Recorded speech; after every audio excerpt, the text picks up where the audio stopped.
Good morning students. Today we are going to start Unit 2 Forms of Business Organization. Very interesting unit. Be focused on the topic. So firstly see the forms of business organization. There are different forms of business organization like first is sole proprietorship. Second form is joint Hindu family business. Third, partnership. Fourth, cooperative societies. Fifth is company. So students, today we are going to start with the first form, that is sole proprietorship. So, sole means only and proprietor means owner. So, sole proprietor means when there is only owner of the business. There is only single owner of the business. And sole proprietorship means that business which is owned, controlled, managed and financed by a single person only. And all the profits are enjoyed by that very person. All the losses also suffered by that very person. So this is the definition of sole proprietorship. Now students, I will discuss with you people in which situations sole proprietorship business is suitable. So see the suitability of sole proprietorship. First point, when business is carried on small scale. When business is done on small scale with very less capital as well as less managerial skill. Like any medical store is there, any local grocery shop is there. These are the examples of small scale business. Second, where customers needs personalized services. What is the meaning of personalized services? It means the services which are given by the sole proprietor himself. The services which are given by owner himself. Like a tailor shop is there. The services are given by owner himself. Any beauty parlor is there. So, this is the example of personalized shopkeepers. Third is business producing artistic goods. When any business is producing artistic goods like embroidery or craft center, their sole proprietorship business is suitable. Fourth, where risk is negligible. The business, their risk is very less, like the case of doctors, chartered accountants and lawyers. There also sole proprietorship is suitable. So these are the suitability of sole proprietorship. Students, now we'll move to the features of sole proprietorship. So see the first feature. First is formation and closure.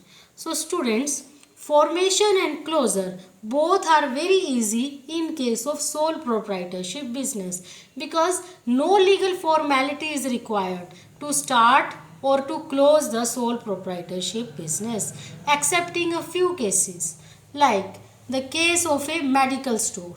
If a person want to start a medical store, he will be required to take license from the government. So the formation and closure is so simple. Second feature of sole proprietorship is liability. In case of sole proprietorship, sole proprietor has unlimited liability. Now, what is the meaning of unlimited liability? Unlimited liability means when a person's personal property can be utilized to pay off the debts. So, in that case, the liability will be considered as unlimited. So, in case of sole proprietor, if sole proprietorship is suffering losses, then to pay off the debts, his personal property can be utilized. Clear? The sole proprietorship is having unlimited liability. Next is sole risk bearer and profit recipient. Sole proprietor is the only risk bearer. Whatever losses are there in the business, all will be borne by the sole proprietor only. And he is the only profit recipient. Whatever profits are there, all will be enjoyed by sole proprietor himself. Now move to the fourth feature, that is one man control. In case of sole proprietorship, the whole business is controlled by the single person, and that single person is sole proprietor. If need arises, he can appoint some assistants, but the final decision will be taken by sole proprietor only. Now, fifth feature of sole proprietorship, no separate entity. In case of sole proprietorship, there is no separate entity. Businessman as well as business both are considered same.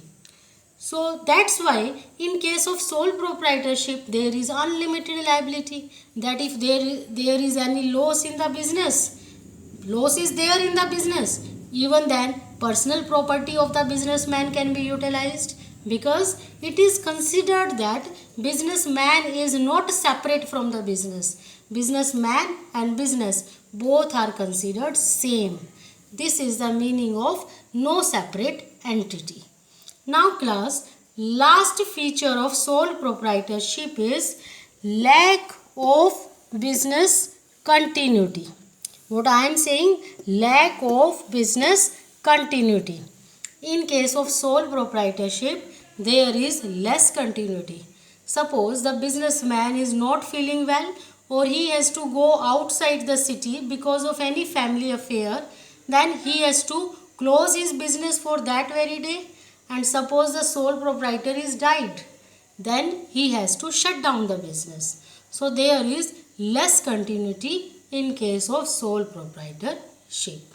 So I think the features of sole proprietorship as well as suitability of sole proprietorship is clear to everyone.